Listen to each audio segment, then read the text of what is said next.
Okay guys, we're going to walk through the lab. The title of the lab is Writing Reactions and Equilibrium Lab. I loaded up a few videos, so as I go through this, we'll talk about which video shows you other examples. Okay, so activity 1 is assessment of writing and equilibrium reactions. This is on page 135, 136 of your textbook.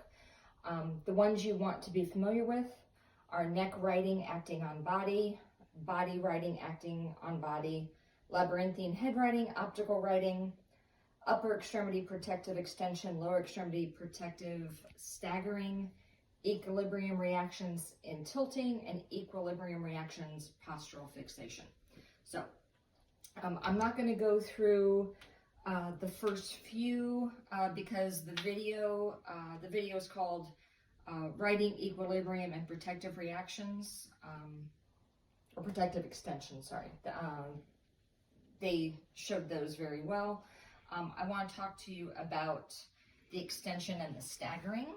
So let's do extension first. Would you sit down with your legs straight out in front of you? Okay, so go ahead and put your hands on your lap. Upper extremity protective reactions means that if you suddenly lose your balance in one direction, your arm is going to shoot out and catch you. Okay, so I'm going to be pushing you, and your job is not to fall over. Okay. Okay. You did very well. Good. I love this game. Okay, good.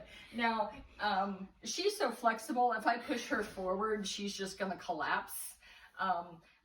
But go ahead and cross your legs, crisscross applesauce. If I did that and pushed her forward, she would probably be more likely to use her hands. Isn't that a fun game? Okay, stand up for me. Okay, now lower extremity protective reaction is basically a stepping strategy. Okay, go ahead and come to the middle for me, okay? So your job here, you can keep your eyes open, is, okay, I'm going to push you in different directions and just don't fall over. Okay? Okay, so I pushed her forward and she took a step. Now watch, I'm giving my force down here at the hips, because if I push at the shoulder, okay, a lot of people will just bend at the waist. Okay, so do that for me.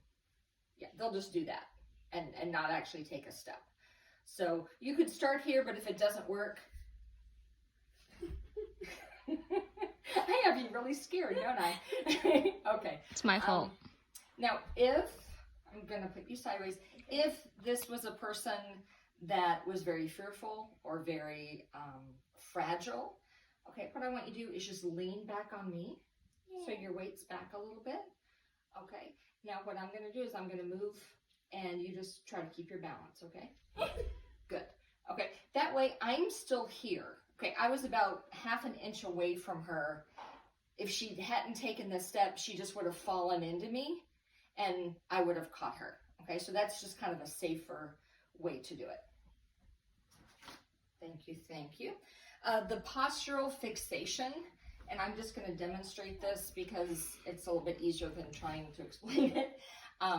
If somebody pushed me backwards, my response is going to be to flex my hips and to go up into plantar flexion, and probably to bring my arms forward. Again, I'm trying to get my center of gravity back forward because someone has displaced it. Okay. If somebody pushes me forward, my reaction is going to be to extend my hips and dorsiflex my ankles and have my arms back again to get my center of gravity back because they pushed me forward. That's all that postural fixation means. Okay, so that is going to take you down through the first few activities, or first few questions. Activity 2 looks at standardized balance assessments. You guys have looked at those before, the Tinetti, the Berg, but we have some non-standardized. Can you stand up for me? Okay. And here there's a video on Schoology called Romberg and Reactive Balance, and it's showing these also. So a Romberg, what I want you to do is I want you to put your feet all the way together, and then I want you to cross your hands. Oh, no, I don't like this. And just lift your elbows up. You do not want their arms touching their belly. Okay, I just want you to stand there. Okay, 30 seconds would be normal balance. Okay, now if she did well with that, I'm going to be looking to see if she's doing a whole lot of swaying or excessive ankle or hip strategy. That's going to give me information that maybe her vestibular system is out of whack, or maybe she has muscle weakness, or you know what, I'm answering your homework for you. I'm going to stop. If she did well with her eyes open, I am going to ask her to close her eyes. Okay, same thing. I'm going to guard her, because if she doesn't have good balance, she could fall, and I'm not going to let that happen. So again, 30 seconds is what I'm looking for. Good. You can open your eyes. I'm just touching you, dear. Okay, so next we go to a sharpened Romberg. Okay, what I want you to do is put one foot in front of the other heel toe. That's a song. Okay, now this can be called sharpened Romberg or can be called tandem stance. It's the same thing. Okay, and same thing, cross your arms, and 30 seconds is normal. And she's abnormal. Laughing makes this much, much harder. We would also test this with eyes closed. Okay. Then this is all static. From here, we could go into dynamic. We could ask her to actually walk a line heel toe. So a tandem walk.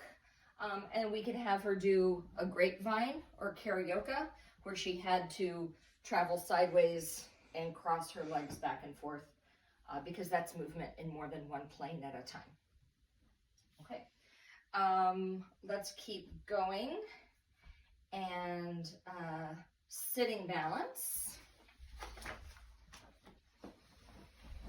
Okay, if you'll have a seat, please, facing that way.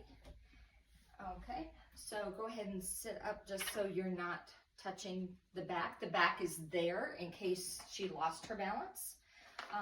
And again, just cross your arms for me. And I want to see, can she hold upright sitting? I bet she can. I could ask her to close her eyes. Again, I bet she's going to do absolutely fine with that. I can assess this with her back supported. So you can put your arms down. Go ahead and scoot back so your back is actually touching the back. And again, I could see if she can maintain her balance independently this way. Seeing if I'm missing anything. No. Okay, again, what we're looking for is increased sway or difficulty in these positions. You can stand up. Okay. I'm going to put this back. And the last one is standing balance, and this is reactive. So we have 4 balance strategies. Ankle strategy kicks in first. If we need more than that, our hip strategy kicks in. If we need more than that, then our stepping strategy comes in, which we already assessed. There's also something called suspensory strategy, which means if I'm really scared, or especially if my eyesight's taken away, or if I'm on an unstable surface, I will automatically lower my center of gravity. So if you imagine having to walk on a balance beam 4 feet off the ground for the first time ever, or maybe the first time since you were in gymnastics when you were 6, you'll probably get on it and you'll probably walk like this because it's easier. Okay, we're shortening the lever arm basically. We're getting our center of gravity lower. But let's look at ankle strategy. Okay, I'm gonna have you stand sideways. Okay, so what I need to do is perturb her front and back, and I just want to see ankle strategy. Okay, so you're just trying to stay put. You're trying to stay in one place, okay? Good. Oh, so I gave too much. Good.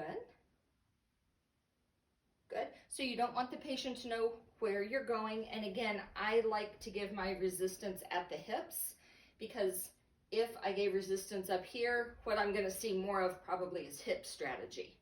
And I was trying to get ankle. Now I want hip, okay? So I'm going to push up at your shoulders. Again, try to just stay upright and stay put. Good. Whoop, too much again. See, it doesn't take much, especially backwards. Good. Okay. Stepping strategy we already did. And it's important to go ahead and face forward, to not just do stepping strategy forward and backward, but also sideways. There we go. Okay. And it's fine if you give too much pressure once and you get the wrong strategy. Just make sure you kept the patient safe. And then try it again and give less perturbation. If you don't give enough, give more the next time. Okay, you have to figure out your patient.